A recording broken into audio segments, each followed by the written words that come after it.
It's beer o'clock and it's the mid-season finale. Not content with one finale per season where we overly reminisce over beers we've had, we've decided to do it twice this season. My name is Mark and joining me is old man time himself, Stephen. Hello, Stephen.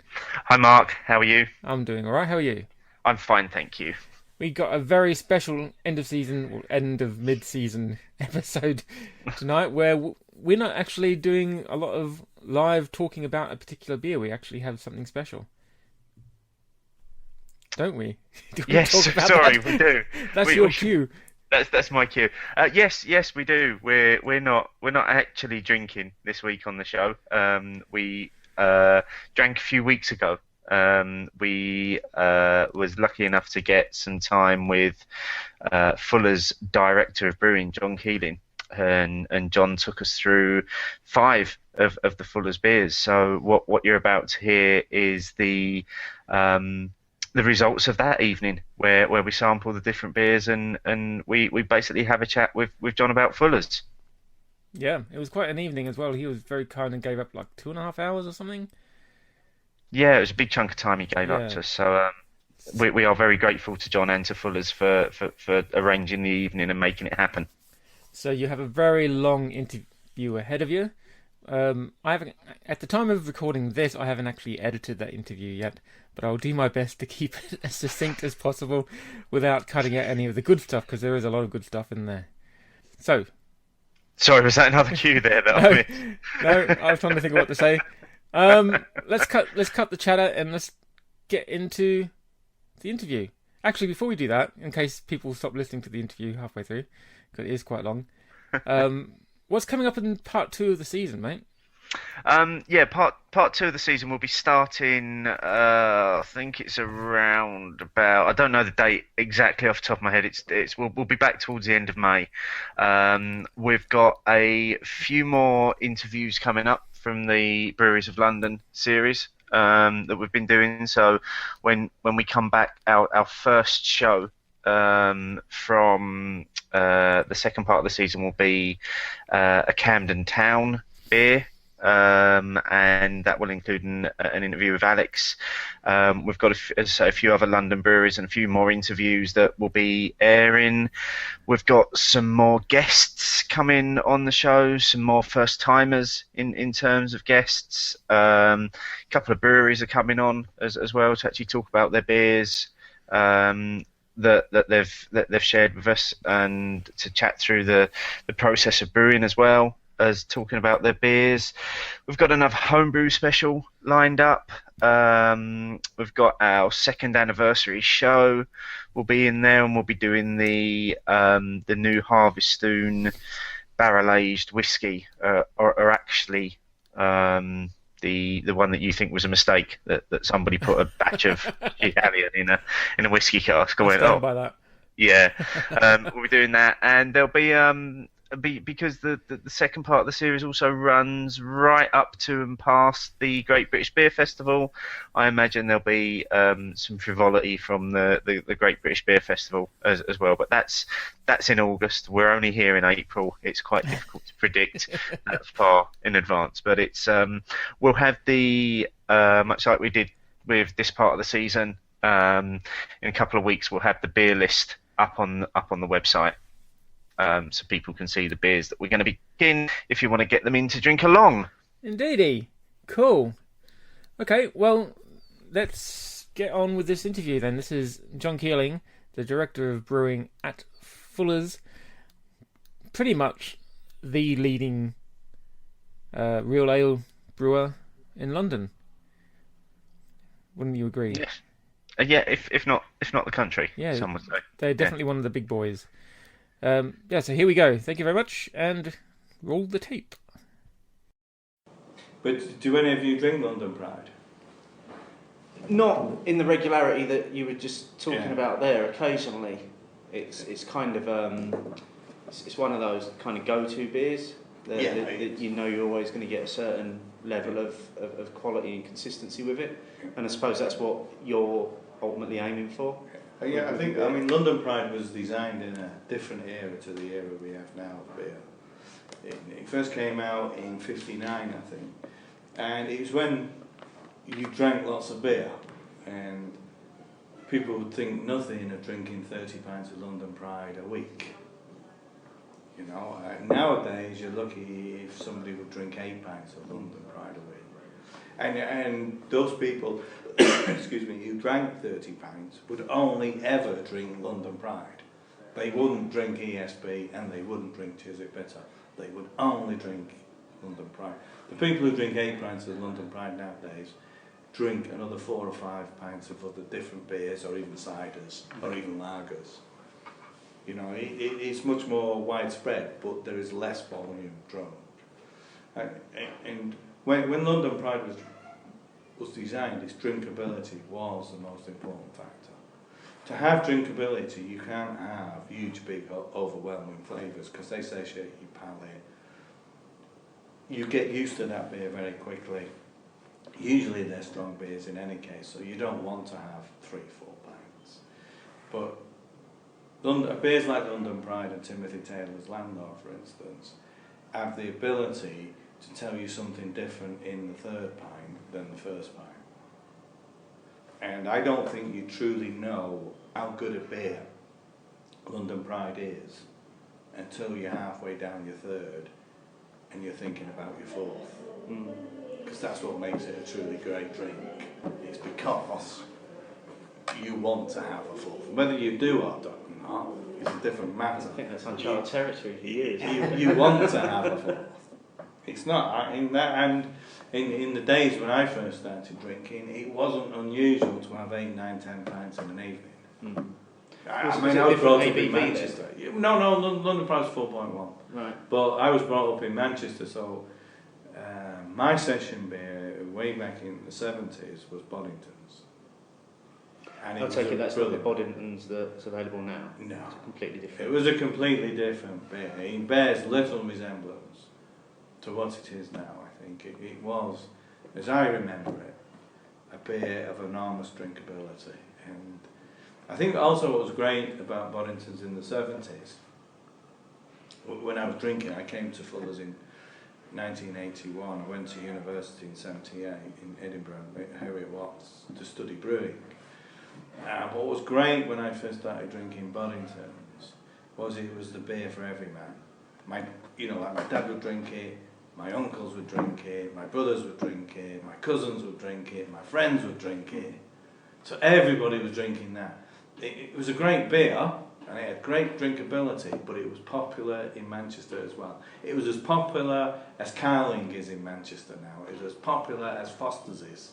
Yeah. So when people talk about, to produce this commercial beer in great volume, it has to be bland, it can't have any flavour, it can't be interesting, it has to be middle of the road. Bollington's was none of those, but it was still very popular.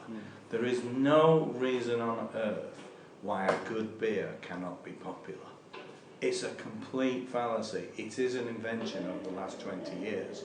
And it's mainly been invented by marketing people who want to market easy drinking beers that sit in the middle of the road and persuade people to drink them. People will drink beers of flavour once they get used to it. The beauty of Boddington's was you drank it from the moment you went into the pub with your dad. And you learned to love it. Yeah. It didn't have to be easy drinking because that's the only beer your dad would buy for you for a kick-off. But you learn to love it, and I think that's one of the things about beers of great character and personality, and wines and whiskies, is you have to want to like them to like them. But the marketing has put a different spin on them. It said, if you like this beer, you'll pick up women, or something like that. Which is an entirely different way of marketing beers. I think we're swinging away from that now. And all those beers are in decline. You mentioned that you've been at Fullers since 81? 81, That's yeah. what, 30... 3 years. Years now. January 81. Yeah. When I was 10. Obviously, Fullers goes quite a way back further than that. Yeah. Can you give us kind of the potted history of Fullers? There's been brewing on site at the brewery for over 350 years. It's not always been Fullers Brewery. Before then, it was owned by the Thompson brothers, the Mawson family. There's been a number of owners. The first Fuller got involved, I think, in about 1829. And then Smith and Turner got involved in 1845. And it's been Fuller, Smith and Turner ever since then. Mm-hmm. And of course there's still members of the family working in the brewery today. Michael Turner is our chairman, Richard Fuller is our sales director, Peter Turner is in charge of acquisitions. So we do have a number of family members.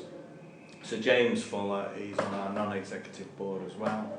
And there's always been family involvement since 1845. The only family now that has no involvement is the Smiths. And the last Smith died out, I don't know, maybe 10 years ago. Before I joined Fuller's in 81, he used to be the company secretary. So, you know, they were employed, the Smiths were employed in the brewery as well.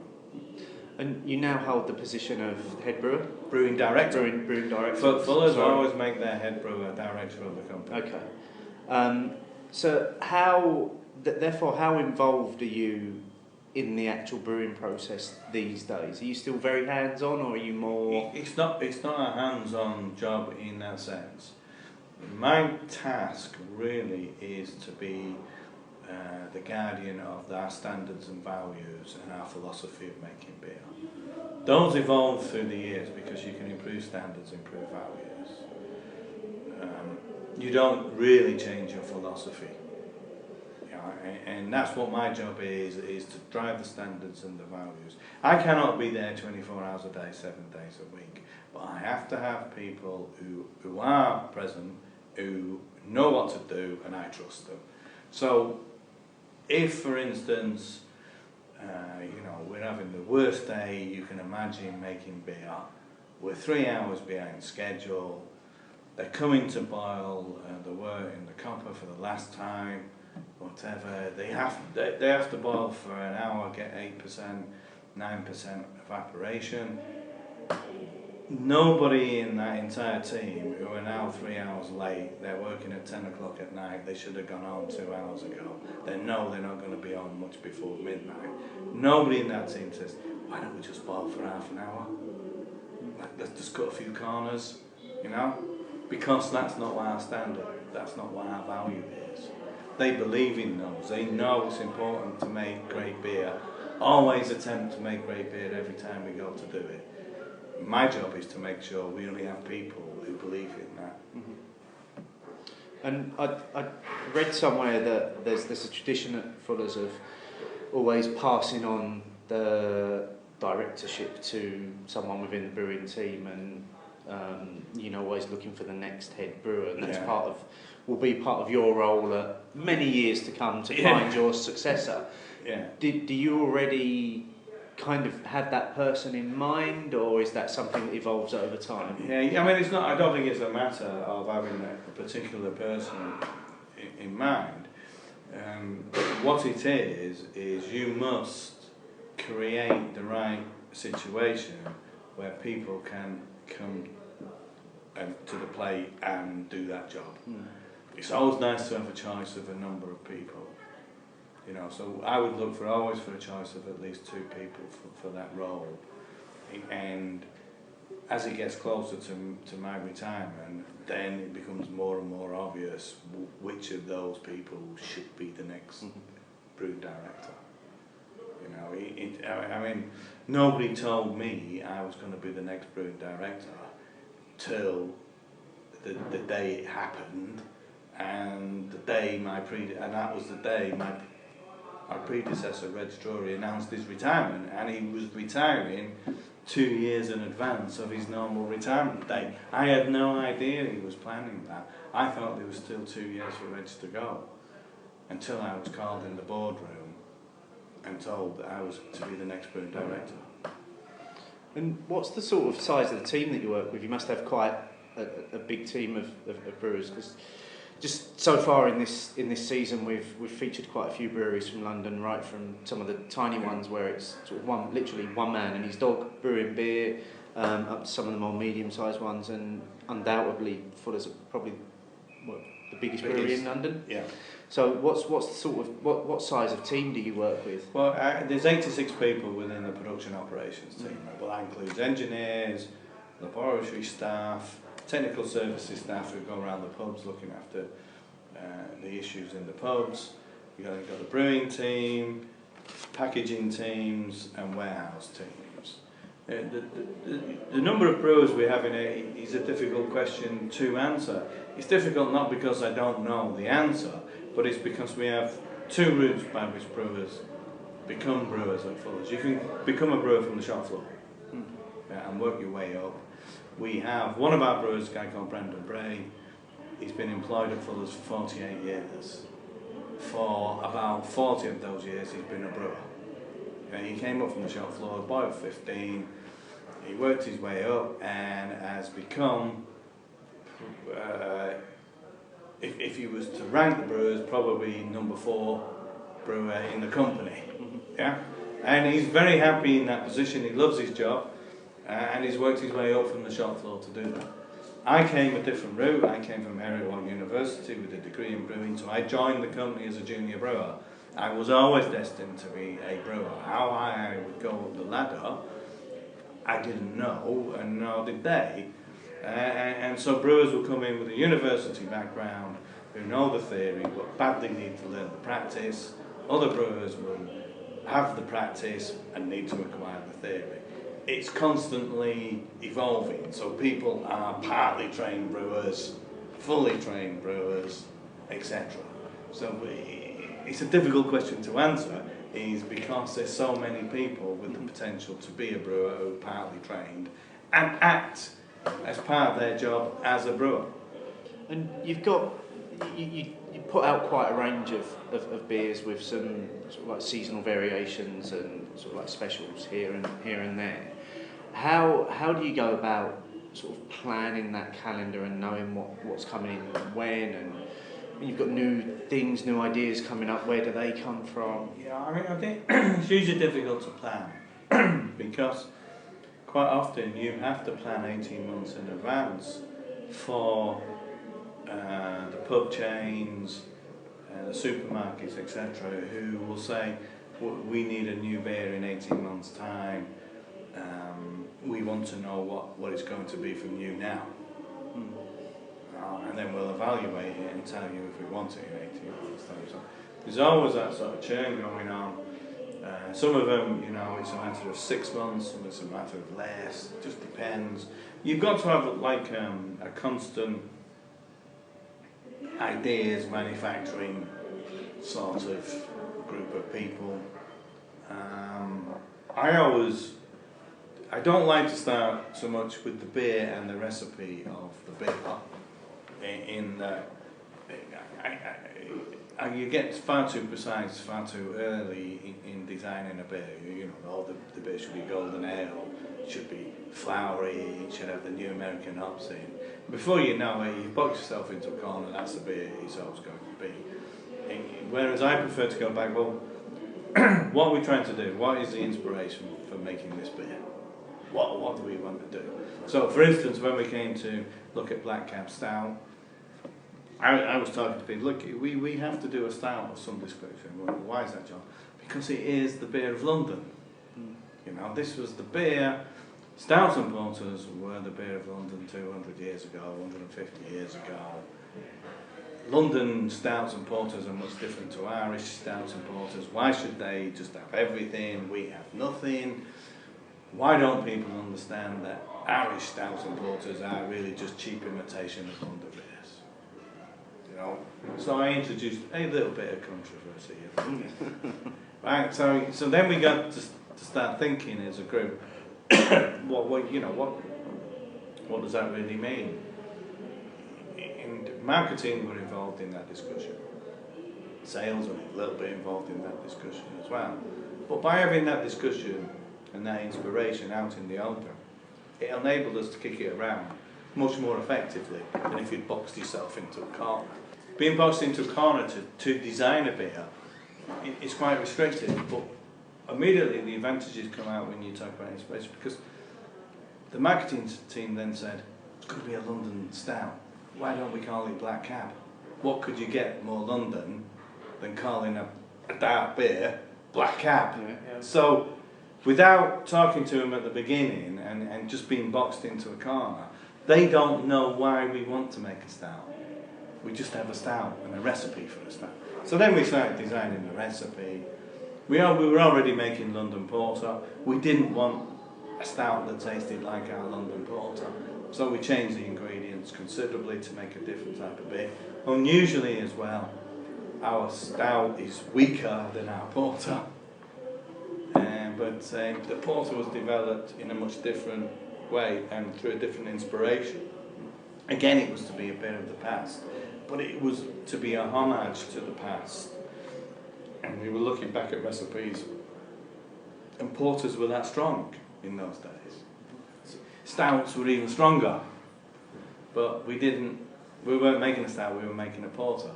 Black Cab Stout is a stout for today. It's not an historical stout.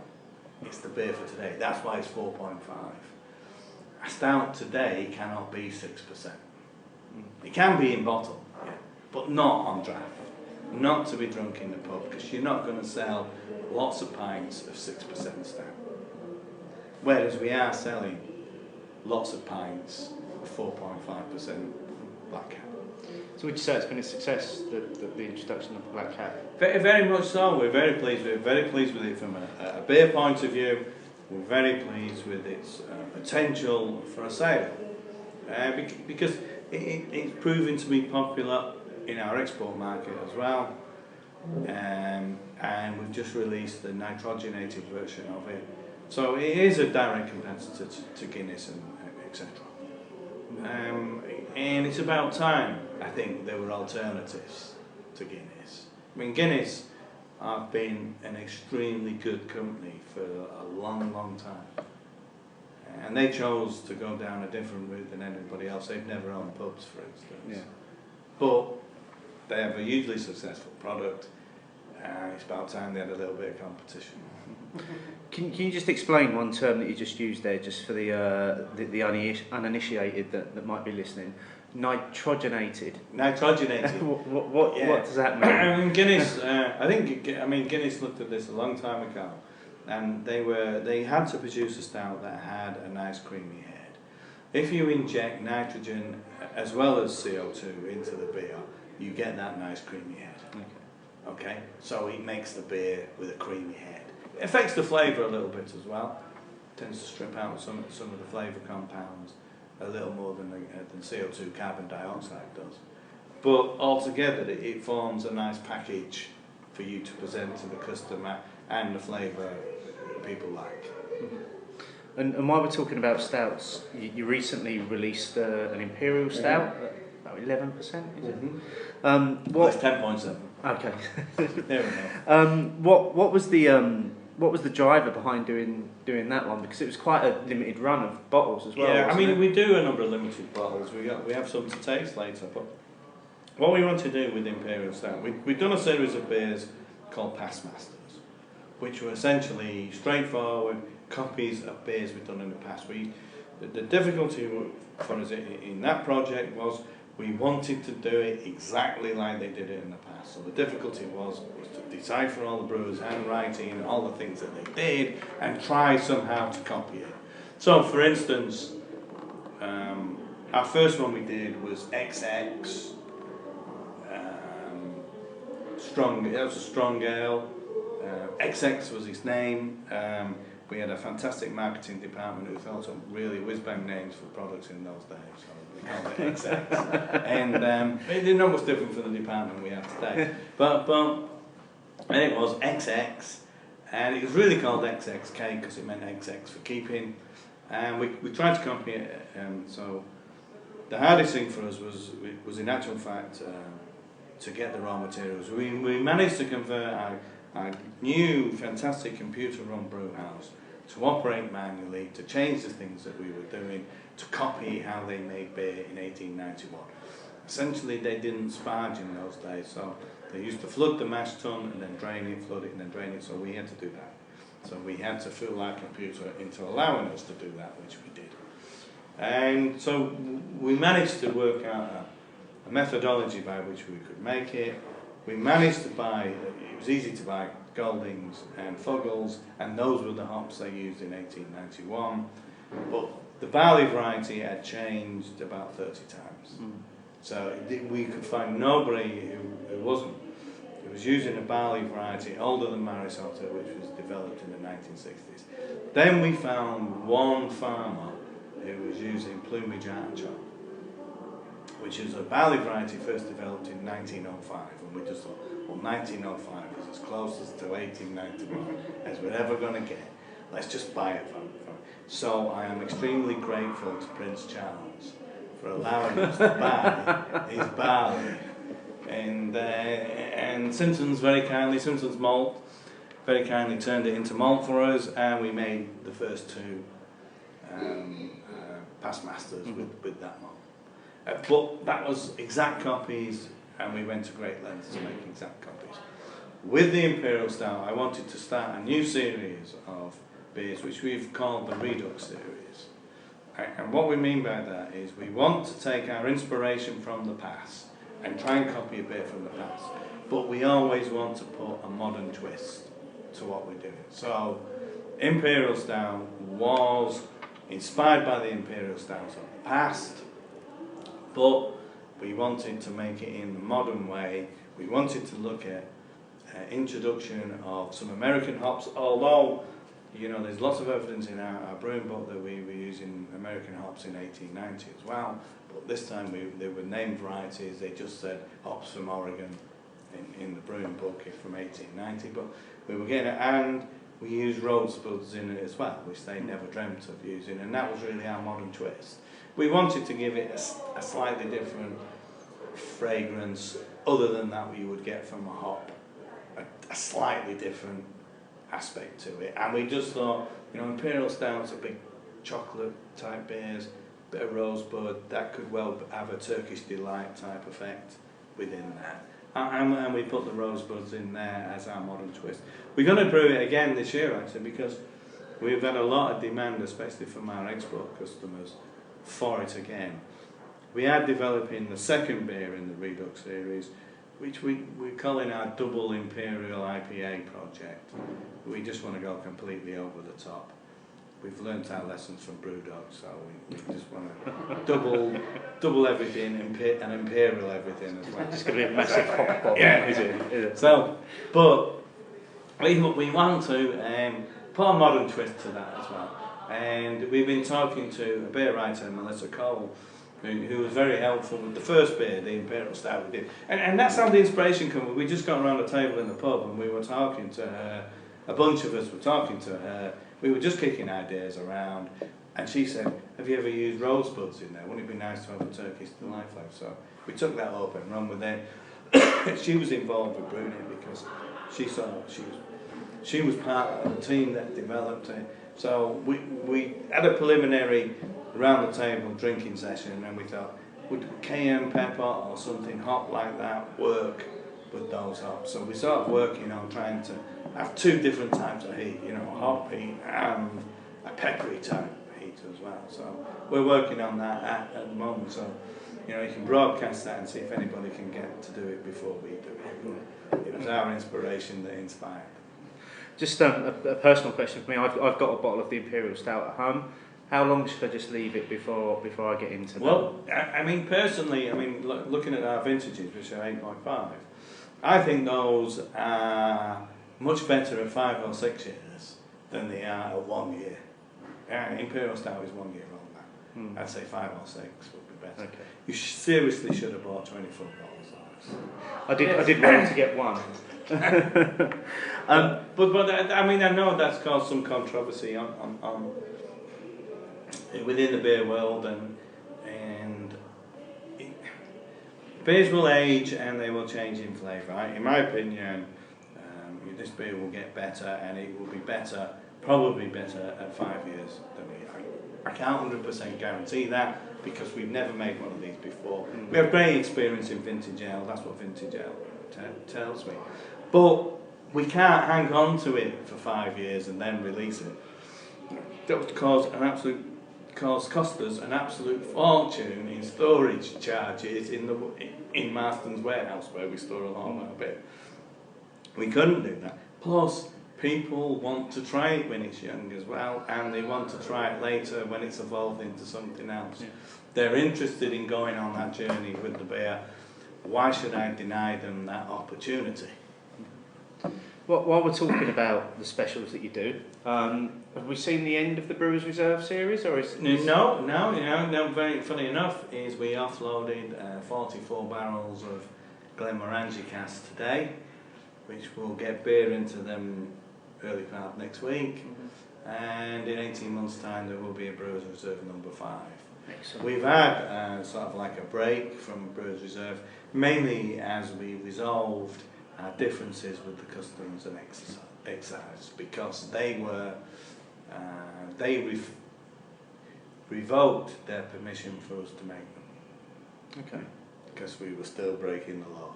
But they, Why were you breaking the law? there is a law which goes back, I don't know, 100 and odd years, like with grogging rules, customs excise. If you put beer into a spirit cask and it raises the cask by more than 0.1% alcohol, it officially becomes a spirit, you should be paying spirit duty. Okay. We've always paid beer duty for Brewers Reserve. We originally came up, look, if we put beer in at 8.5, if it goes to 12% with the spirit, if we dilute it back with fresh beer so it's below 8.5, are we breaking the law? They said no. They revoked that and said, well, in actual fact, technically, as soon as it goes 0.1 above, you are now breaking the law. Right, well, okay. What can we do about that? And it's a whole convoluted series of discussions which have not been entirely negative for the beer. When we originally did Brewers Reserve number 1, we put beer into cask and thought, oh wow, this tastes fantastic. It was going to appear after about 4 or 5 months aging. We was going to bottle it, and it was about 12%. And then the customs said we couldn't do it. And whilst we were arguing with them what we were going to do, we ended up aging it for 18 months. And it was a far better beer after 18 months than after 5 months. So it made it, and we learnt a lot about aging beer in casks, which was the whole purpose of the exercise.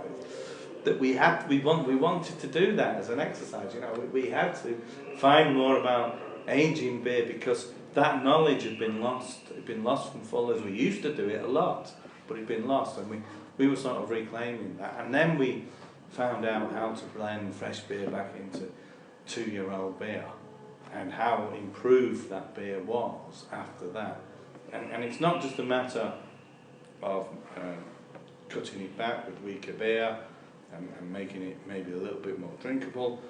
It put a whole breadth into the flavour that wasn't there before. It widened the flavour tasting.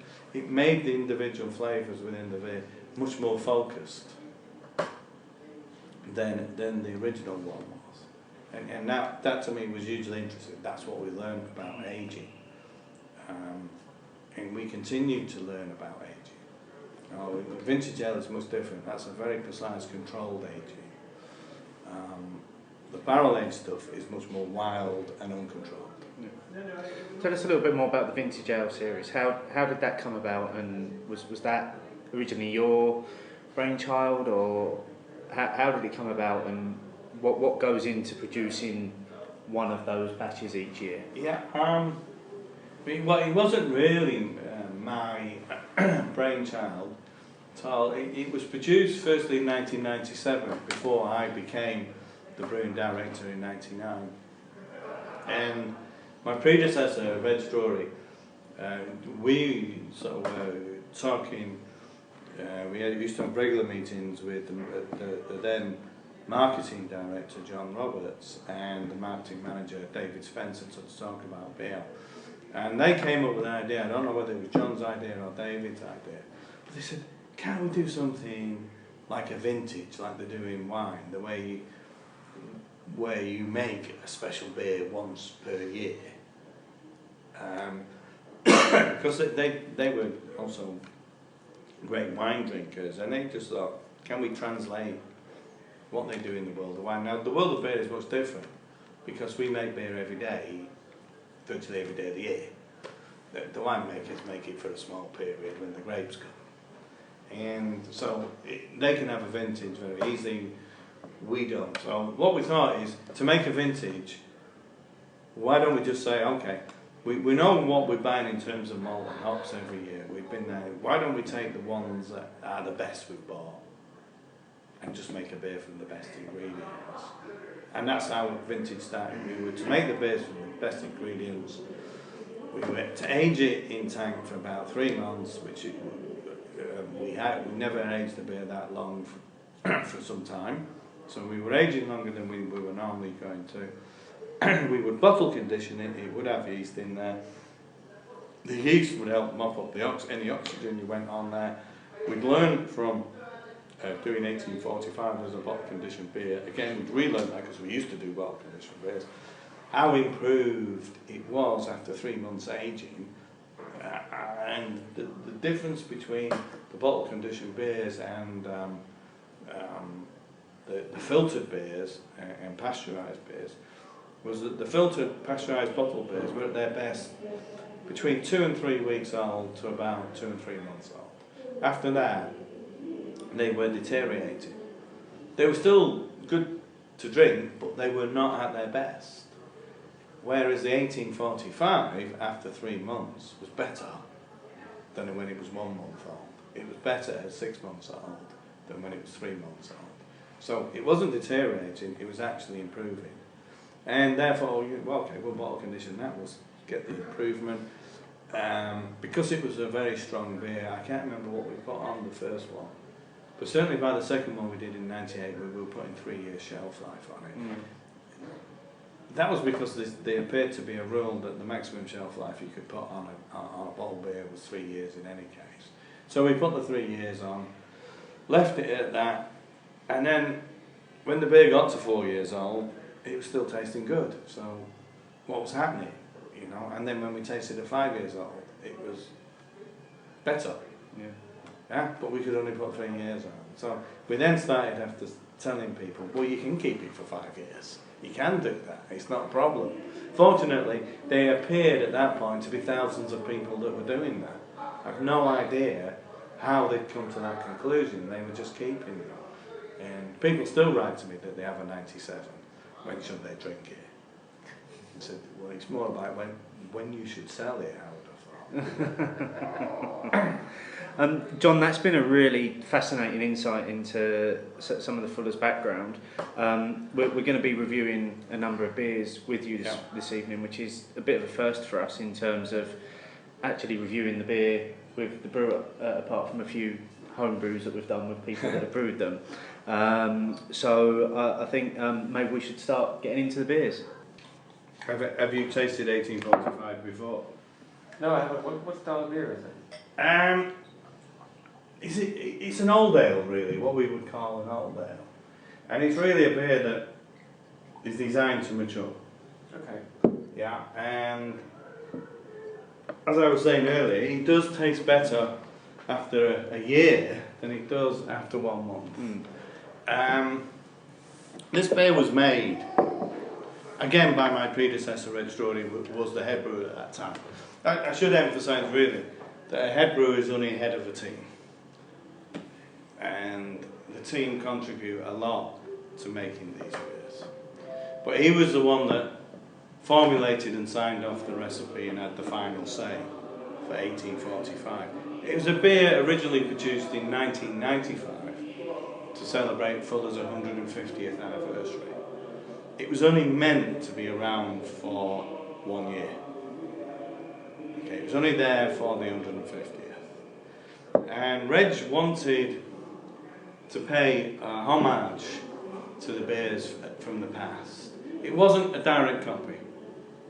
What he wanted to do was look at what some of the beers we could have been making, was making, what was going around at the time, and make not a modern version of them, but like a collage of all those, put them together, see what would come out. And 1845 came out. It's a recipe that has pale ale malt in it, it has amber malt in it, it has crystal malt in it, and it's brewed with Fuggles and Goldings hops. The amber malt was something we wanted to use. Reg had found amber malt in records in brewing books. He might have used the amber malt at Fullers when he was a young man, but nobody was producing amber malt in the country. We spoke to Simpson's Maltings, and they agreed to met for the first time for a number of years, to make an amber malt. And they made an amber malt for Fullers to produce 1845. Now, if you've ever tasted amber malt, you can taste it in this beer. And this beer is strongly influenced by amber malt. 6.3%. First beer we had bottle conditioned, I don't know, for 20 years perhaps. And that was the idea behind it. It would be available for a year. It became so successful and people liked it so much, and other brewers wanted them to use amber malt. So Simpsons kept making amber malt. Fawcett started to make amber malt because the demand went up. So in many ways, Fullers had saved amber malt for the craft beer industry to use. Yeah? So we sort of pulled this malt out of the history books, brought it back into use, and people started to like it and started to use it. I think amber malt has a huge influence over the colour. I mean, beer is not just brown. This has a lovely sort of deep orange hue to it. In this room, we haven't quite got the brightest of lights, but I think this is a lovely orangey brown colour. Yeah. You give it a little swirl so you can take the nose, and I can smell a little bit of chocolate on the nose, some roasted malts, and that amber, that biscuity amber flavour. I often get that. To me, it's also quite a peppery beer because it's got 40 units of bitterness. Golding's bitterness gives a much more mellow bitterness to this beer than a modern hop like, say, Target does. Target is more peppery, much more peppery. So if you have a 40 bitterness with a Target, it really hits you. This is a 40 bitterness when people were only used to 30 bitternesses. But it was so mellow that it just didn't hit you like that. And when it matures, bitterness goes more mellow as well. So people were drinking this, I think, lovely, well-balanced beer, 6.3. 6.3 in those days was pretty strong. You know, there weren't many people producing any types of beer stronger than that. I'm certainly getting the biscuit aroma from it. Yeah. That's coming through really strong. Have a taste of it, and then. Well, cheers, John. Thanks, and thanks for giving up the time for this evening. Do appreciate it. No problem. And that is a 40 bitterness beer at 6.3. That's quite a hefty bitterness to carry. I have got a little bit of that bitterness still in my mouth now. Yeah. But that malty sweetness as well is a perfect counterbalance to that bitterness. I know it's not fashionable to make malty beers nowadays. I do know why, because hops are easy to manipulate much more than malt or yeast, and you can get much more different flavours into a beer by just changing your hops and buying the latest hop from Australia or America. It's easier to do, but this beer has a good balance, and I think it's like anything. If you get to love the flavour, the beer rewards you because of that balance. So people talk about balance in many different ways. Balance does not mean being in the middle of the road on all the flavours. It means something different. It means you have a balance for that beer, whether that beer is balanced towards the hop or towards the malt or towards a particular flavour. It must have surrounding flavours that support what you're trying to achieve through the main flavour. A beer is no good unless it reveals itself over the drink. There are too many beers nowadays that tell you everything about them in the first 2 or 3 sips, and nothing more is a surprise from that beer. And because of that, no matter how powerful they are in flavour, halfway through the glass they become boring. Yeah. Had quite a few of those. Yeah. So a beer has to be a delight to drink all the way through to the bottom of the glass. Whether you want another one or whatever is a different thing, but it must keep you interested all the way through. There's no point in having a beer where only half the glass is interesting. Yeah. I'm certainly picking up some real sweet bitterness off of that. It's almost like the sweetness that you get from a dark chocolate. Yeah. But then it's giving way to that malty sort of like biscuit flavour again. But then it's finishing bitter. Yeah. As well. It's just very. There's flavours sort of like are really well balanced within there. There is. I think this beer, like a lot of bottle conditioned beers, has the ability to change flavour as it matures and to bring other things out in a more pronounced way as it matures. So I'm not saying that those flavours are better than the original flavour. I'm saying what it is when you buy these beers, it is like a journey. You know, time is an element in the production of this beer. 1 year from now, that beer will be different. I think we've got 2 years shelf life now. 1845. And there are many supermarkets that are prepared to keep the same bottle on their shelves for that amount of time. Yeah, no, I mean, supermarkets have a different way of looking at things. You know, they're much more commercial. You have to give them a commercial reason why they want to sell that beer. The problem, I think, with supermarkets at the moment selling beer in there, they have a narrow range of price that they're willing to sell beer in, and I think that's a problem. Right? You know, some people said, well, why should you sell a beer at £7 a bottle? And you know, Imperial Stout, £7 a bottle in some shops, £8.50 in some other shops. It was, you know, when it's 10.7, you pay a lot of customs excise duty on that. It was a one-off.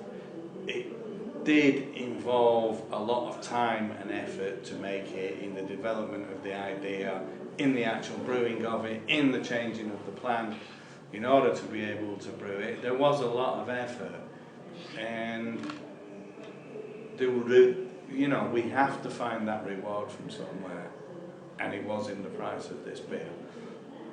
It did make a good profit for us. If they don't make a good profit, why would we want to keep making them?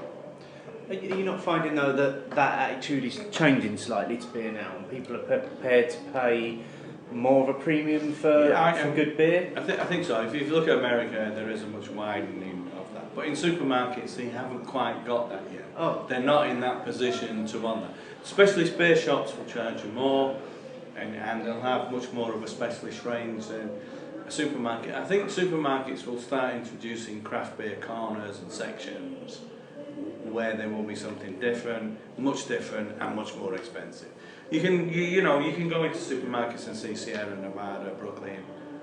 They have taken past masters in the past. They have taken 1845 in the past. They have taken vintages in the past. I mean, I get lots of stories where people remind me that so and so vintage was on at so and so supermarket. They didn't understand it. They put it on at Christmas, and then they put it in the sale in January. I just waited, and I bought 48 bottles at £1. Yeah, well, that would be my answer to that. Yeah, you know, more fill the supermarket. He didn't realise what they had, but they wanted to empty their shelves. They wanted to empty the supermarket.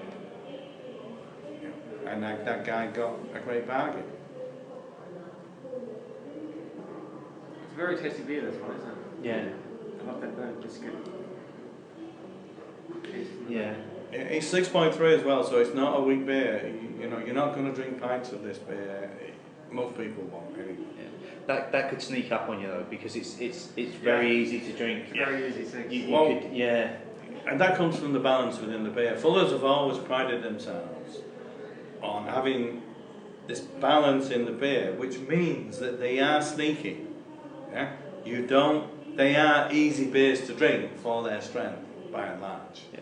Vintage is an easier beer to drink than most 8.5% beers. Yeah, because, like I said, you try and strike a balance within the drink. Balance of interest, a balance of flavours, a balance of complexity. That means that beer is always drinkable for its strength.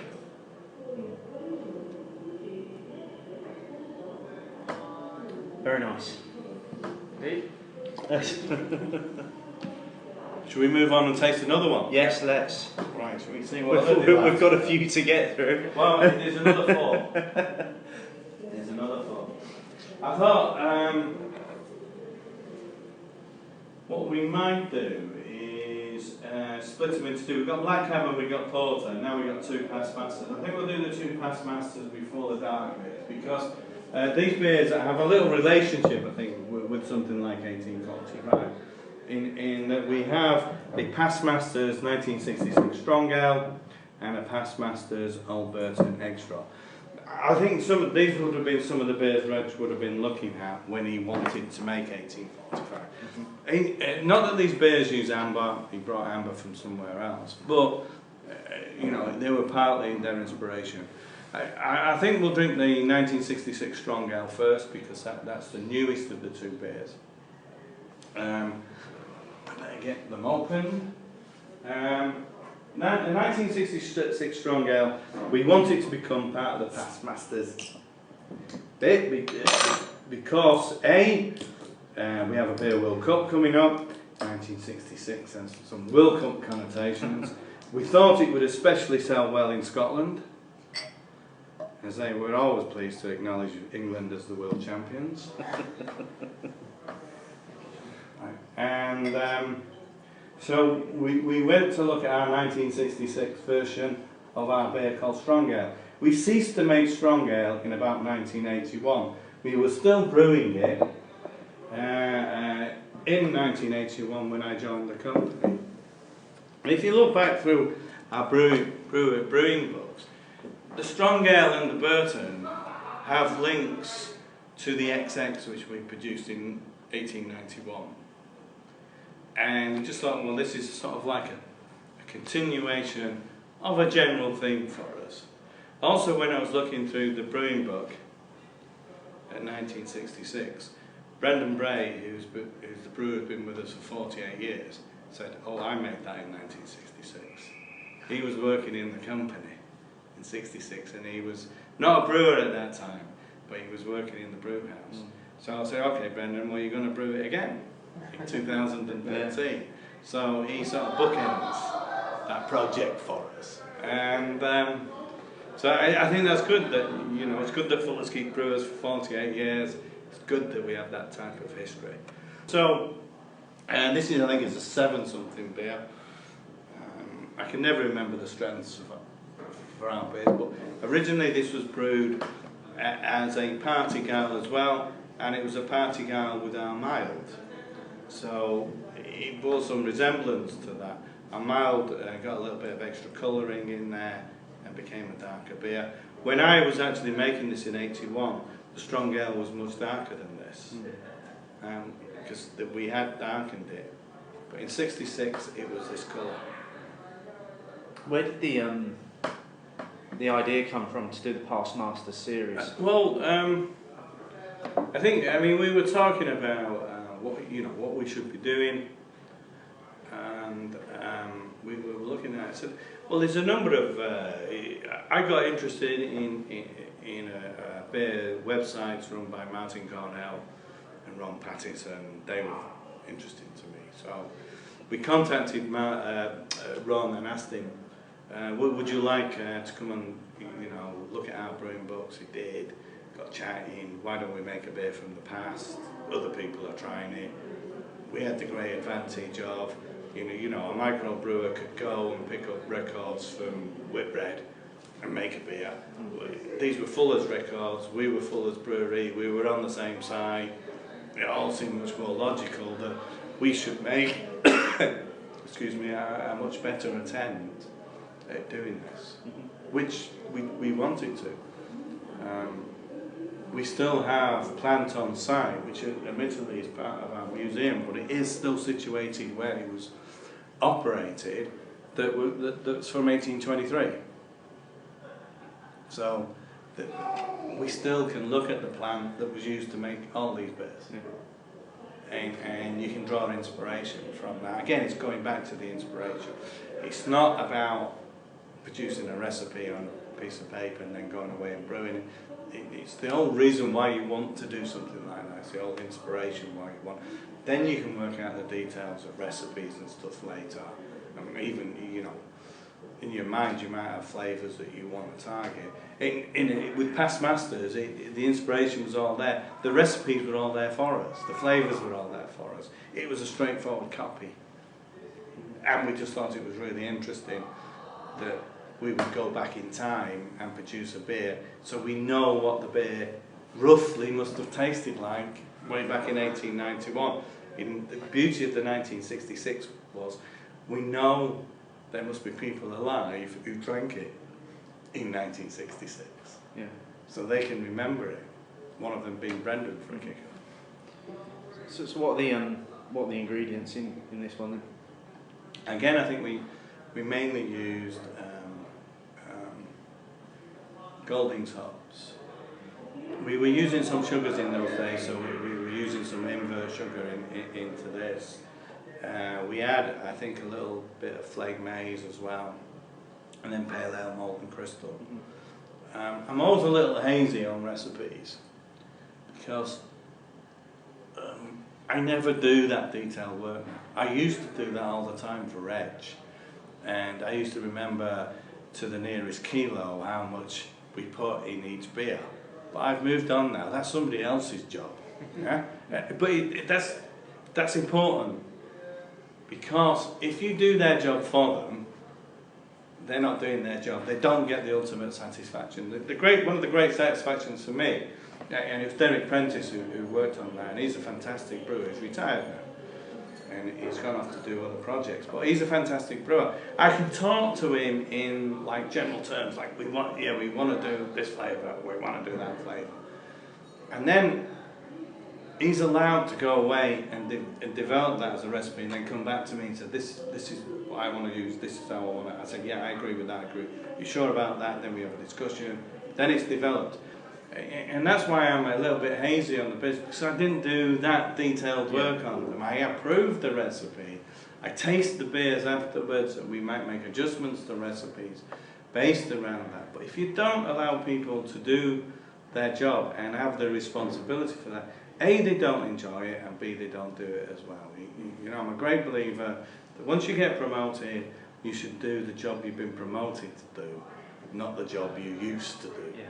Yeah. And too many people have that huge temptation to go and do the job they used to do really well, not the job they've been promoted into, and it makes it very difficult. That's really nice. That's really sweet, isn't it? It's the initial hit is just sweetness. Yeah. On there, and then it's almost and it's fruity. Yeah. It's fruity, And there's almost some pear-like character in that. Yeah. It's quite refreshing after the last one we just did. Yeah. See, I wouldn't have thought 1845 is heavy, isn't it? It's only 6.3. So it's a different pace. It's not as heavy as 1845. It's not as intense in that way. It's lighter, even though it's stronger in alcohol. It is lighter. Yeah.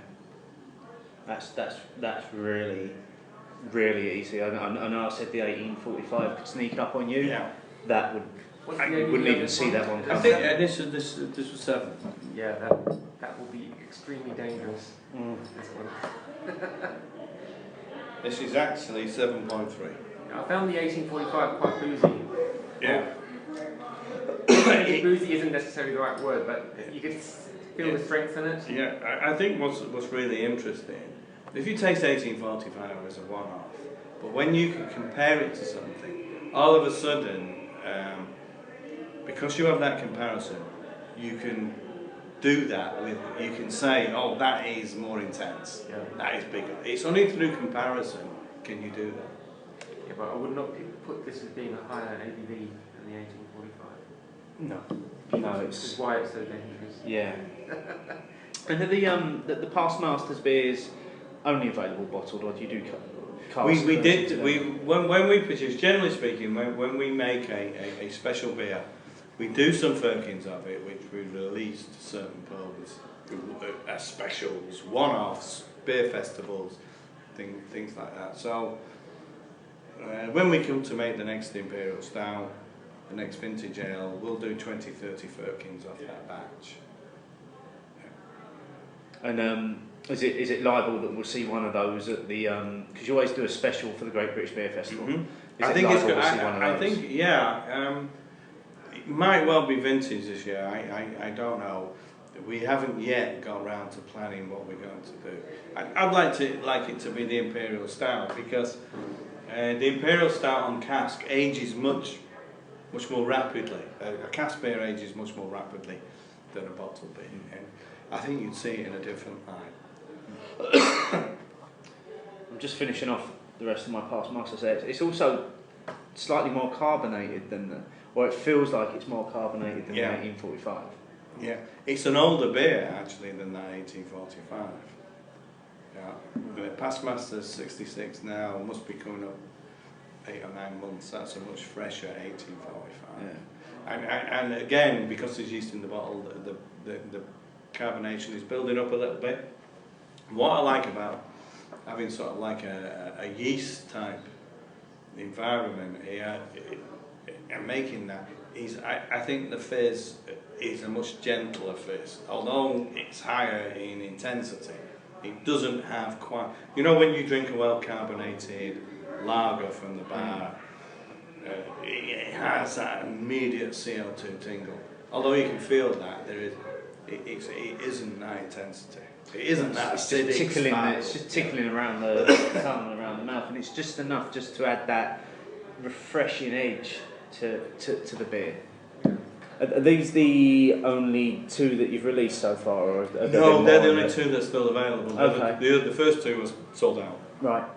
Double, what were they? Double Stout from 1893 and XX from 1891. Right. Then we moved forward to 1936 for Old Burton Extra, and then we moved forward to 1966 for Past Masters. There is some discussion that we might brew a 1914 Past Masters. Okay.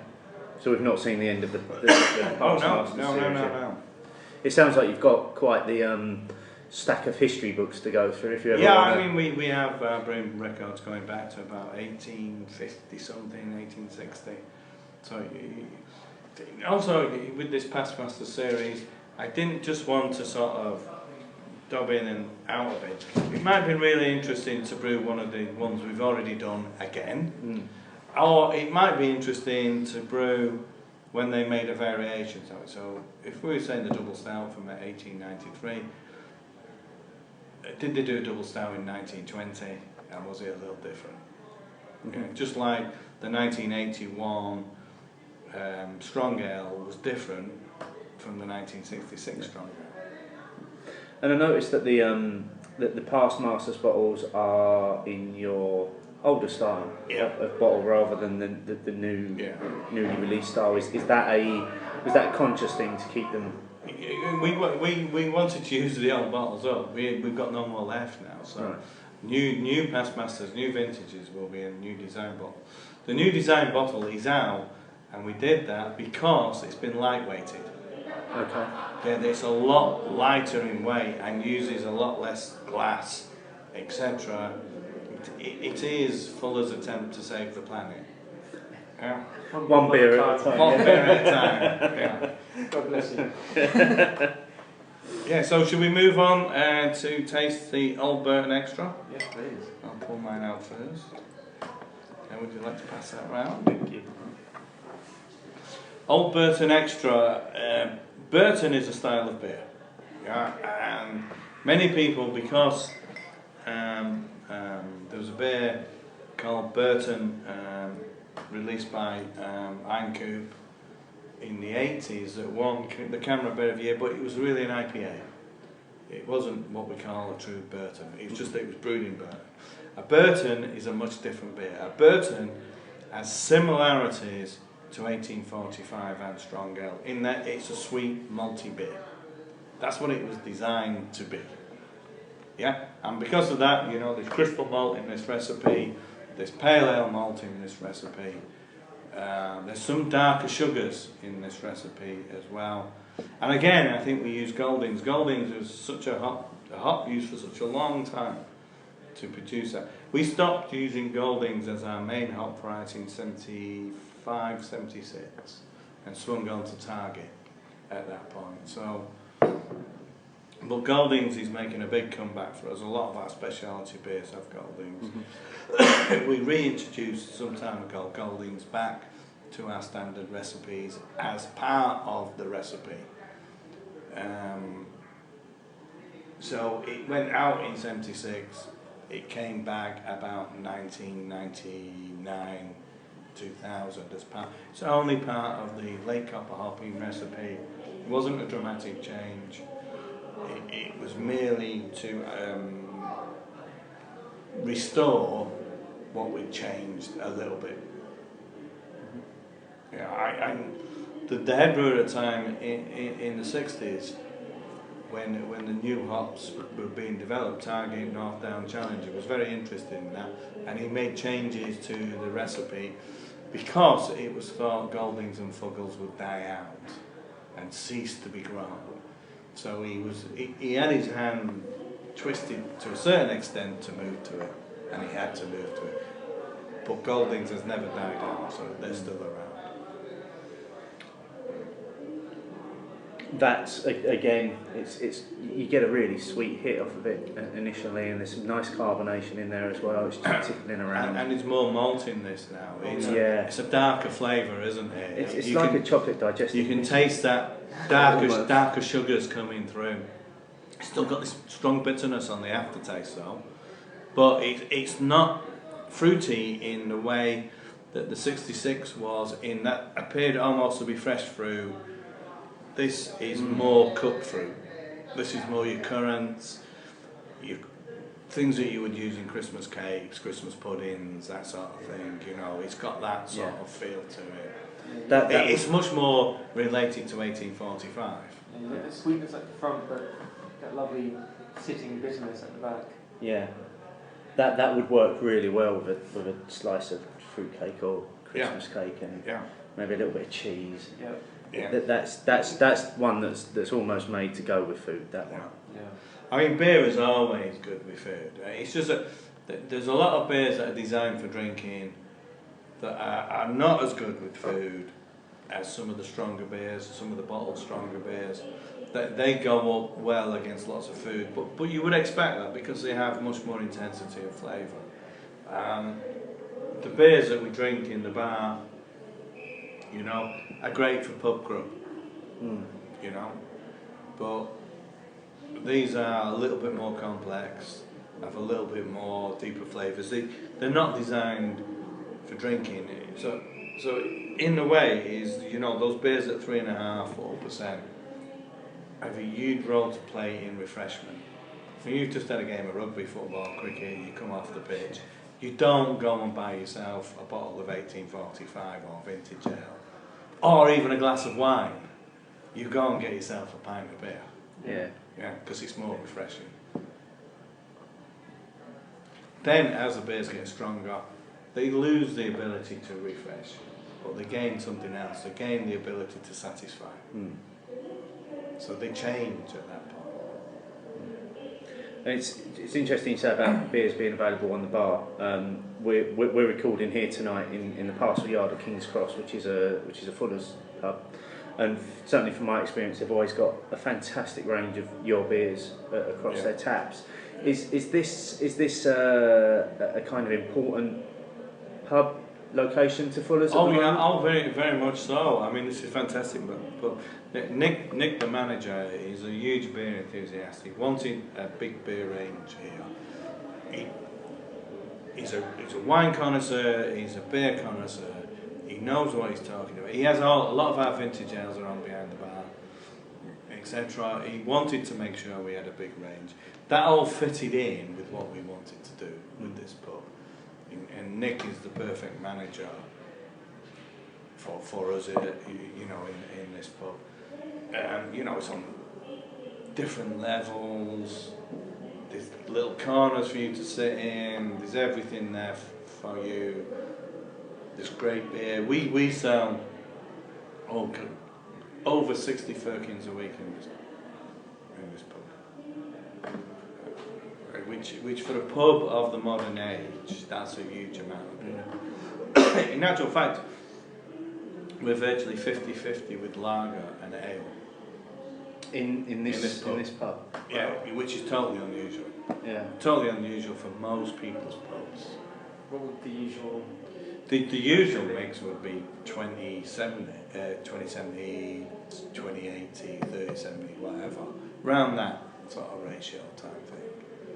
Lager always outsells ale in most pubs. Mm-hmm. It is turning round. More and more pubs are selling more and more craft beers. In actual fact, it's totally blurred because there's craft lager as well. Yeah. And I always say to people, when they say, there's 120 different styles of beer. What style do you like? I think there are some great lagers in this world, there are some great ales in this world, but in actual fact, if you look at all the styles across the broadband, there's actually only 2 beer types in the entire world, really. There's beers you like and beers you don't, and that's all you need to know, and all you need to do is taste them and decide. Yeah? You don't need to go into intense detail about how many IBUs, international bitterness units, should be in that beer. I think the thing that hits you about this pub in particular is that actually when you walk in, the first thing that strikes you is actually the range of hand pumps and ales that are available before you even start to notice the lagers. Mm-hmm. And then, as you say, you're taken aback by the selection of the vintage ales that are up on the shelf, which I think he's got possibly all of them going back. 97's quite rare, 98's almost non-existent. Yeah. So I would doubt that he has many of those, if any of those. Last time I counted, I think we had 15 98s in the brewery. Wow. Very rare. Very rare. Yeah. It's actually Nick that I've got to thank for my bottle of Imperial Stout, because I managed to wangle it from him, from here. So otherwise I don't think I would have had a bottle. So the Past Master series meets with your approval? The Past Masters are both very good. They're I've got to say they're not what I expected. I was expecting probably something a lot more darker, a lot more bitter than they actually were. I think they've both come across as being very, very sweet, very, very drinkable, and both of them at 7.3% would give you a bad head the next day. I could have that 1966 again, and I'm not into strong beers. Yeah. But that 1966 as well. No, it's very interesting when you're doing this, because everybody has a preconception about what happened in the past. It doesn't matter whether you're talking about World War I, World War II, battles. But until you actually look at the records, until you actually put yourself in their shoes, you never know. And I think that was fascinating for me. Is I am not an historian, I'm a brewer, but I was going back into brewers' footsteps. Not an historian. I wasn't having a historian's look at how we were going to do this. I was looking, and things just. You say, oh, why didn't they sparge? Then you realised they hadn't invented the sparge arm. So they weren't going to sparge. Beer had developed in a different... Sparging was a way of speeding the process up and becoming more efficient. What they used to always do, they would mix the grain with the water, let it stand, then they would wash it out, not wash it out, they would let it drain out, and then they would flood it again, drain it again, flood it again, drain it again. Now, some breweries would boil the first runoff, boil the second runoff separately, boil the third runoff separately. The first runoff was their strongest ale, which you drank late at night.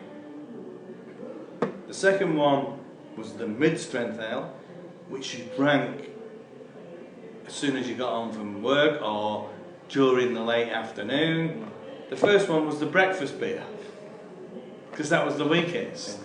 So you just moved through the day. Some people blended them together, you know.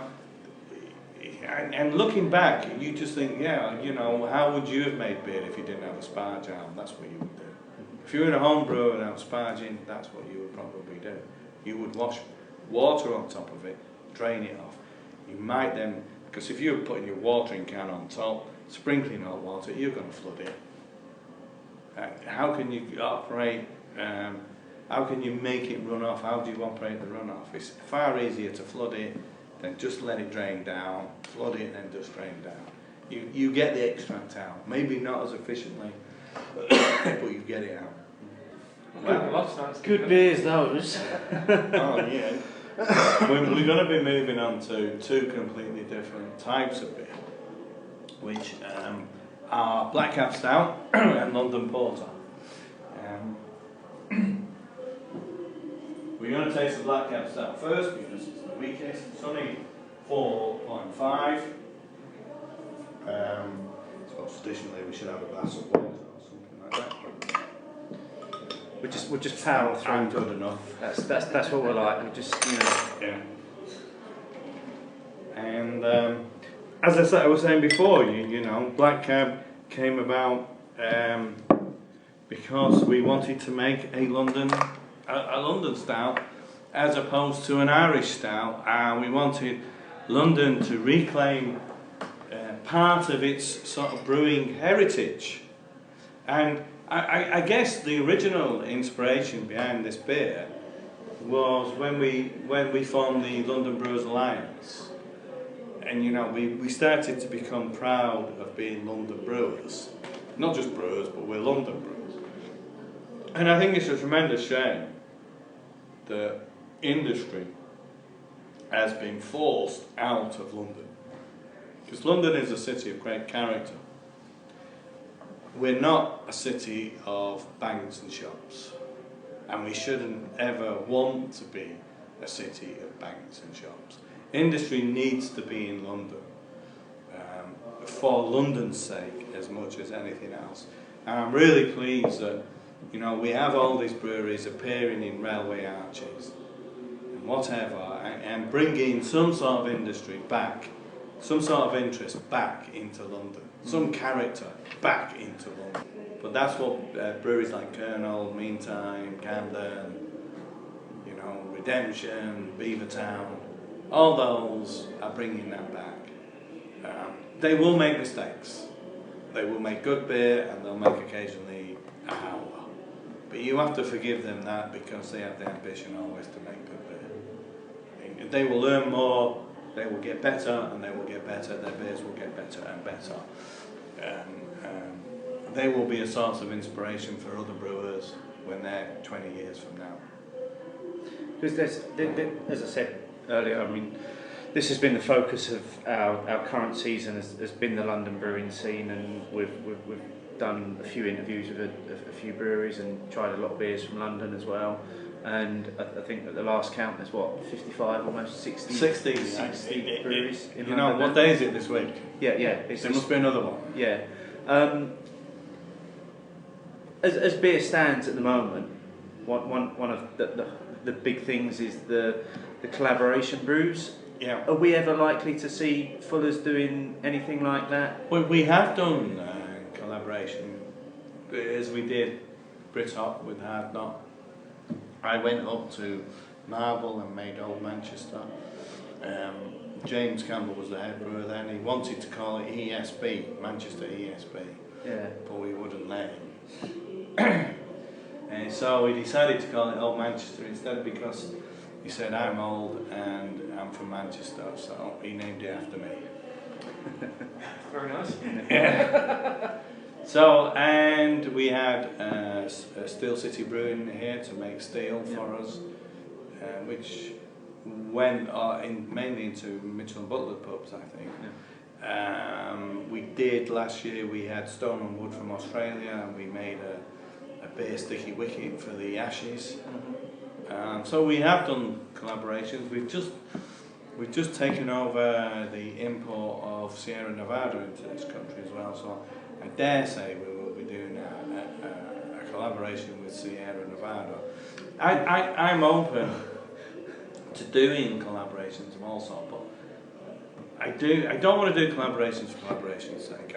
You know, some collaborations are, let's do a collaboration together. Here's a good recipe. We'll make that. Eh? Yeah, okay. I'll come down at your place and we'll make that. I don't want that. I want it to be a genuine collaboration, i.e., what beer, a discussion between the brewers about what beer we should be making. I also, in particular, with somebody saying like Sierra Nevada, say, look, you've got to come to London and you've got to spend some time with us. You've got to know what London is as a city. Equally, if we go to see you, we've got to see what Chico's like. You know, we've got to get under the skin a little bit of you as brewers, your environment, so we make a beer that is a true collaboration, and it's a true inspiration, comes from the environment, comes from putting a London brewer in Chico, comes from putting a Chico brewer in London. There is something there that is beyond just writing down, let's use some toasted oats. Yeah, it's got to be beyond that. And that's what I would do with collaborations. So I do collaborations with brewers I know and are friends with. I don't do collaborations with people who phone me up and say it's a great idea to do a collaboration, why can't we do that? Well, I don't know you. And if I'd met you, it might be a different thing. And you know, I'd like to do more collaborations. I'd like to do, you know, some with the London brewers as well. But they're so busy as well. You know, when the time is right, we'll do a collaboration with some Beavertown or Redemption. Yeah, it will happen at some time in the future. Who knows when? I'm sure there's a few of our listeners that have probably smelted at that prospect that you've just said that there. In terms of, I mean, as we've said, London's a hotbed for brewing at the moment. You know, there are fantastic breweries all over the country. Let's not rule them out, but London is kind of where it's at right now. What, as the biggest brewer in London, what does it mean to you to be part of that kind of scene? Well, it's not just part of the scene, it's been part of London. As I said, London has to be more than a city of banks and shops. London is a great metropolis. It is a great drawer in of people and inspirations from around the world. I'm a Mancunian, I'm not a Londoner, but I make London pride. Most people in the brewery are not Londoners, they are from around the world. London has always been the city that takes people in from around the world. It's so cosmopolitan. The beers we make has to reflect that a little bit, because that's part of London. That is being what London is about. Not just the fact, you know, is it this London beer? Well, is it porters, is it stouts? Is it this, is it that? That's fine. It's got to have this link to London. And I like being part of the London scene. Because again, you know, they're not all Londoners. You know, they're not all born Londoners. Some of them are, some of them are not. But we come together with a common aim, which is to put London on the world map of brewing. There has been failures. You know, it's not been all successful. We did a particularly bad beer festival. We don't want to do that. But we're not a commercial organisation. We don't make much money, if anything at all. We barely pay enough to afford a secretary to organise us. Everybody is busy. You know, they can't put effort into the London. What we want it to be is we always want to be approachable to people. We always want people who are non-brewers to be able to phone us up and say this and that. What I want is when they phone up Andy at Redemption and say, we want some of your beer as well. But do you think Fullers would sell us some beer? Do you think they're any good? I want Andy to say, yeah, they're fantastic brewery. You ought to phone them up. They're great beers. Equally, you know, when some of our pub managers phone us up, I want a really good low gravity beer, John. What can you? That Redemption Trinity is fantastic beer. Why don't you have that? You know, let's see what we can do. How do we get that out of Andy? You know, or whether it's Beavertown, or whether it's Meantime, or whether it's Camden, you know, there's so many of them that it's impossible to keep up with the beers, but I'd like them to think we were supportive to them. You know, that we would help, we was helpful to them, we weren't aloof, we felt part of the gang, they were part of our gang, with London Brewers together. We want to put London on the map. Yeah, we want London to be recognised as a centre of brewing, as it was 200 years ago when we were making the best porters and stouts in the world. When the Irish came, looked at this beer, tasted it, thought it was fantastic, and then tried to make copies of it. They couldn't afford the raw materials, they couldn't afford the roasted malt, so they used roasted barley. Therefore their beers were drier than the London sweeter, maltier beers.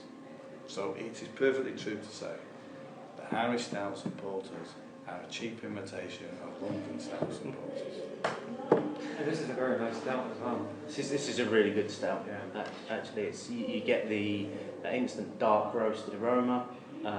It comes through on the flavour. It's really easy to drink. There's not too much bitterness in there, but there's enough to satisfy the palate. Yeah, and some of the bitterness comes from the roasted malts. You know, that bitter flavour that they have. You know, with coffee beans type thing. You know, people don't realise that when they pick coffee on a stout or a porter, there's lots of cases there's no coffee beans in there. It's purely the roasted malt. That's coming through. Really, really nicely on that one. That's what 4.5%. That's an easy stout. I mean, for me as someone who likes beer, I'd choose that every time over Guinness if it was on the bar. Yeah, you know, Guinness are a great company. You know, I know they're owned by Diageo now, but they are a great company, but they need competition. Yeah, we're a pinprick for them. Yeah, but you look at the number of stouts being developed by brewers around the UK, around London. You look at the number of lagers that people are making now. The world is exploding. The world of ale exploded first, then the world of lager, then the world of stouts coming out. It's exploding with different flavours, different understandings of what it means to make a porter, to make a stout. I despair of people who get too pedantic about what style this beer should be. What's that? You know, I go back to what I said before. You should make beers you like. End of story. If you like them, it doesn't matter what you call them. Before Michael Jackson and before this Americanization of beer styles, there was no beer styles written down. You made the beers you want. In 1971, we made a new beer called ESB. That has become a style.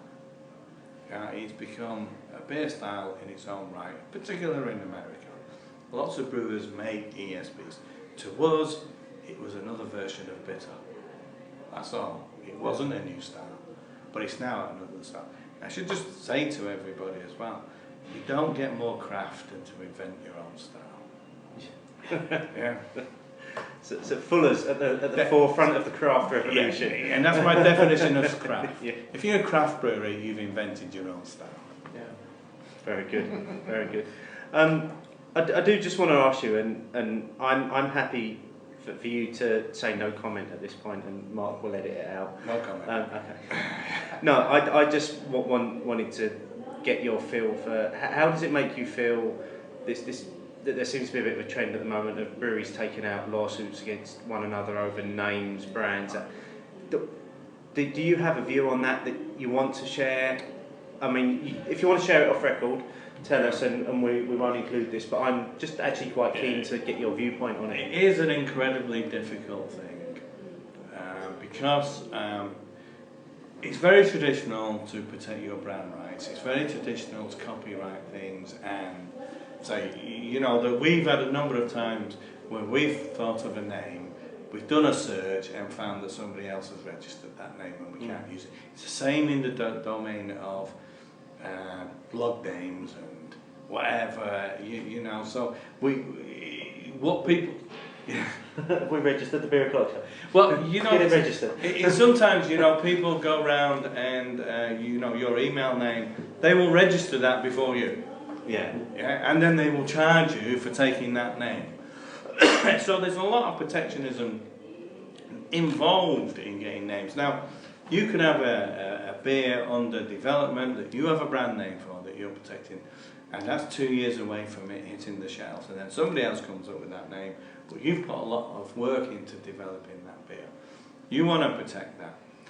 Equally, there is live and let live, you know, and it's very difficult, I think, for new brewers to understand the mechanics of how that works and how they can actually check to see if the name they thought of is registered.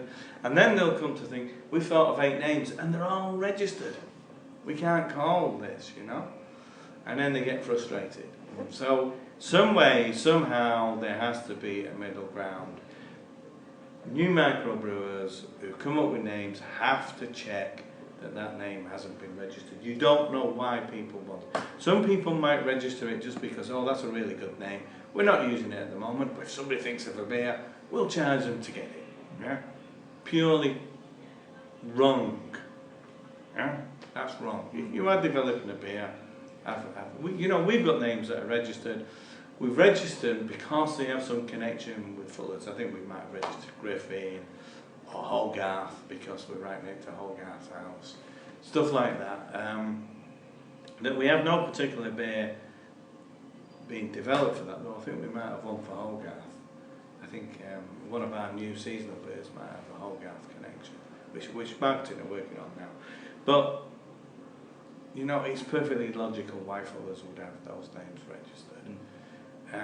Other than that, you know, I know it frustrates marketing. We come up with a name of something and somebody else has that registration and we can't use it. You know, we're so big that we just can't use it. Yeah. There are some breweries that are small enough that they might go under the radar. But if they have aspirations to grow big, at some point they have to work in with the big boys' rules. And those rules are there. They're there for people to use, they're there for people to abuse. If they'd have checked the register and then gone to the brewery concerned and said, look, would you mind if we use this name? We've done that in the past. We've asked, can we use that name? Oh, it's not of interest to us. Yes, you can. We'll release the registration to you. Oh, whatever, we'll unregister it, you know. Oh, we want to use it, maybe in 5 years' time you can have it for free. Some things like that can happen. I don't know. I wasn't in the centre of this case. I don't understand it. You never will understand the ins and outs of it. Only maybe either of the two involved parties will know that. But it's not unusual practice. So it's probably quite interesting that you got away with the name Black Cab, really. Yeah. Because I'm sure there's probably 1,001 people that could have laid claim to that in London. Yeah. Well, yeah. I mean, the thing is, probably nobody had registered it for a beer. Yeah. They might have registered it for a number of other things, but not for a beer. I hope it's registered. And this beer hasn't been out that long, is it? It's still going. It came out originally as a seasonal cask beer. Okay. Yeah, and we had great fun with it. It's maybe been out 2 years now. And we actually brewed it, and then we added some raspberries to it and made a raspberry version of it. And we added some vanilla to it, made a vanilla version of it, and we added some chocolate to it. And had a chocolate version of it. It all got rejected by marketing, they just wanted the original. So. Really? So you never know, you might see a chocolate black cab come out at some point in the future. I'll be in for that. Yeah, I think the raspberry one's probably... Yeah, well, you can put them all together and have a Neapolitan. Yeah. No, that was very, very enjoyable. Went down, like all of the beers tonight, so it's just really easy to drink. Really smooth finish to it. The bitterness isn't too much, it's just enough to kind of get the palate there. But no, that's a really enjoyable stout. I think beers should generally be easy to drink. If a beer's hard to drink, I don't think it's right. You know, whatever reason that is, beer should be easy to drink. You know, easy and enjoyable to drink. Yeah. Once you've acquired the taste for it, you know, you might not initially like the flavour. You might have to work at it. I mean, I don't suppose I like my first pint of Boddingtons, but it was free. You know, I was 17, 16, 15, whatever.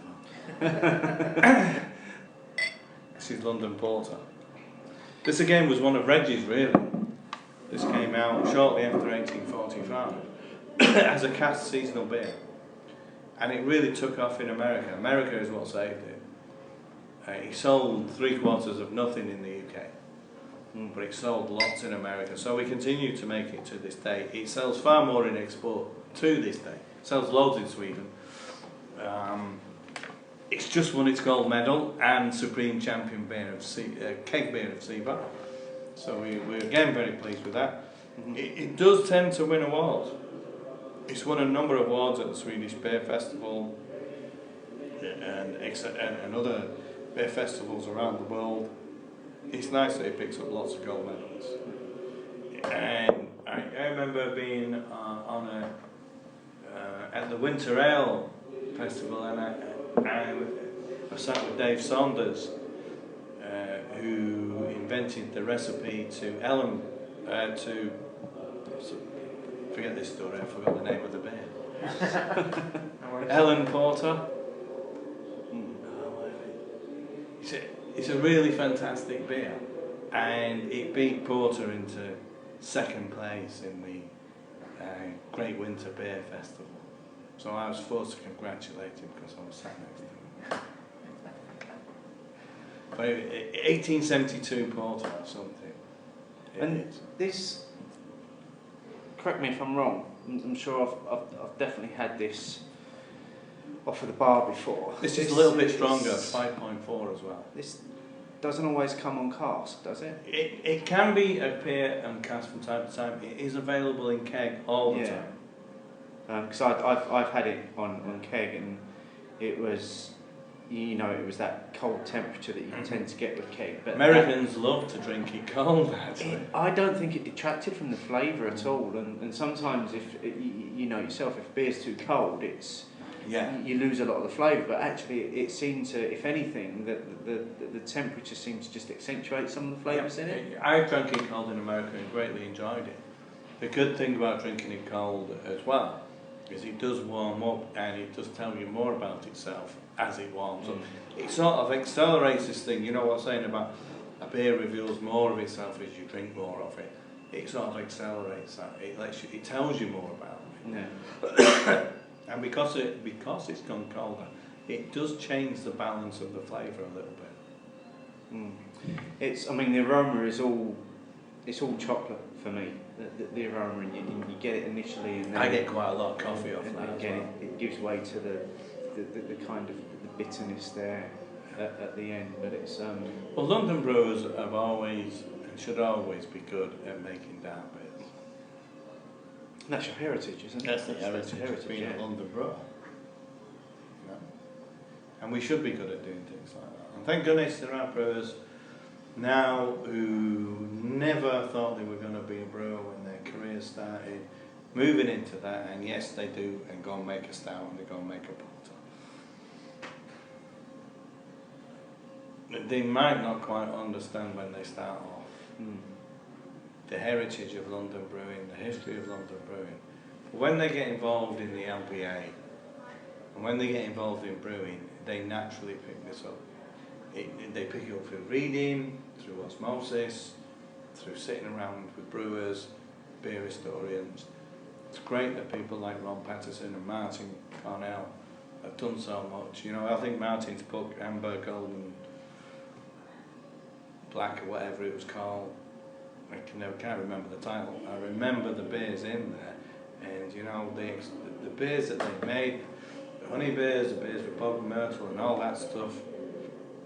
It is very interesting. Somehow, you have, churning away within Fullers brewers who've read that book, and we've all had copies of it, and we've all read it, is sooner or later something will come out of that is an inspiration from that book.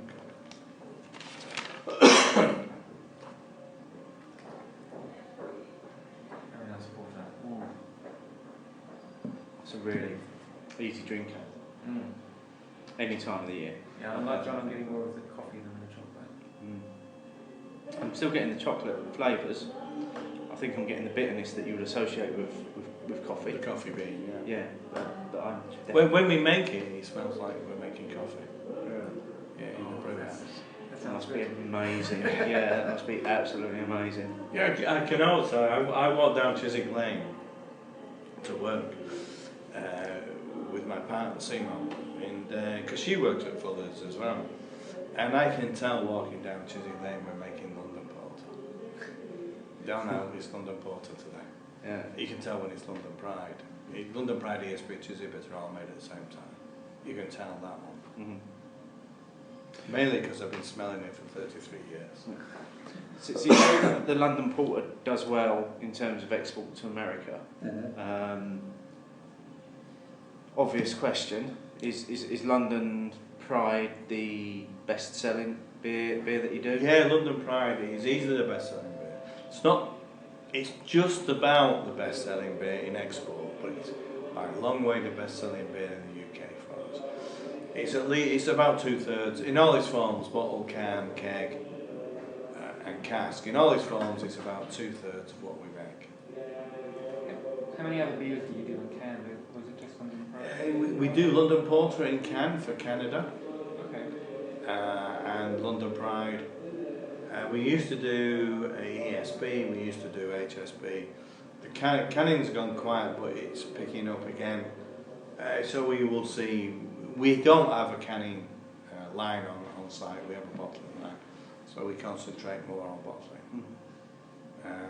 Our costs go up for cans because we have to go off site from it. John, is there any advice that you'd give to people that are brewing at home, maybe looking to either take the home brewing to the next level or looking to take a step into trying to become a commercial brewer? What advice could you give to people like that? Every brew you do, make notes. Write down what happened, what temperatures you used. Then when you taste it, relate it back to those notes. Always make observations. You can only learn by doing that. If you don't keep records, you will make the same mistake 3 or 4 times before you correct it. If you've made notes and you don't understand why you've got this peculiar flavour that you don't like in your beer, if you give those notes to a beer expert, they have got a fighting chance of finding the answer for you. If you've not made notes, you might as well not talk to them. Yeah. So make notes, make observations, write down what you observe, then try and relate those observations and those notes to the final product you make. Write a little summary at the end of every brew, file it away, so you can always go back to it. Everything will fall out. You never know, there might be someone in 100 years' time that goes back to the records and brews a beer of yours called Past Masters. They might do. You never know. They might go back and make Frontier. Yeah. And you know, what they were making this 100 years ago. It died out 2 years after they made it, but it's a lovely beer. By the sounds of it, you kind of came to Fullers not long after leaving university. Yeah, no, so I came to university, straight to Fullers after university. I took some time to get to university. I went to work first. I went to work in Wilson's Brewery in Manchester as a 17-year-old. I left school then. I didn't like school. I've never particularly enjoyed people telling me what to do. So I didn't want to be at school. I didn't like it. I then went to work for Wilson's for 3 years. Luckily for me, they made me do day release. So I did day release science. I got an ONC in chemistry with a diploma or whatever. And that gave me enough qualifications to go to Heriot Watt and study brewing for a degree.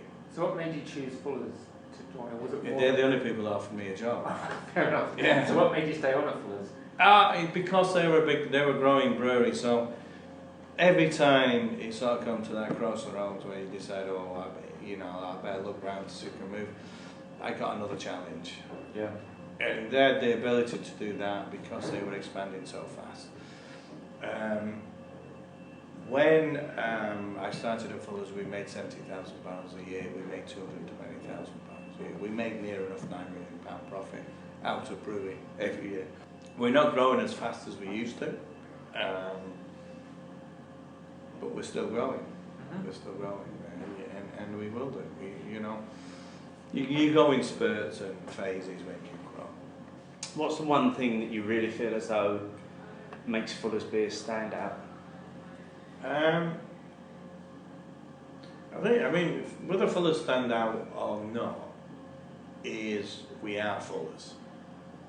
Yeah, and what that means to us as brewers, as Fullers, and it comes from the fact that you're involved in Fullers for a long time as a brewer, and we'd like to grow our own head brewers, is there is always a Fuller's answer to a problem. Yeah? It might not be the same answer that an Adnams brewer would find, that a Meantime brewer would find, that a Keeling brewer would find. There is a Fuller's answer. My job is not to be the best head brewer in the world. My job is to be the best Fuller's head brewer. Yeah?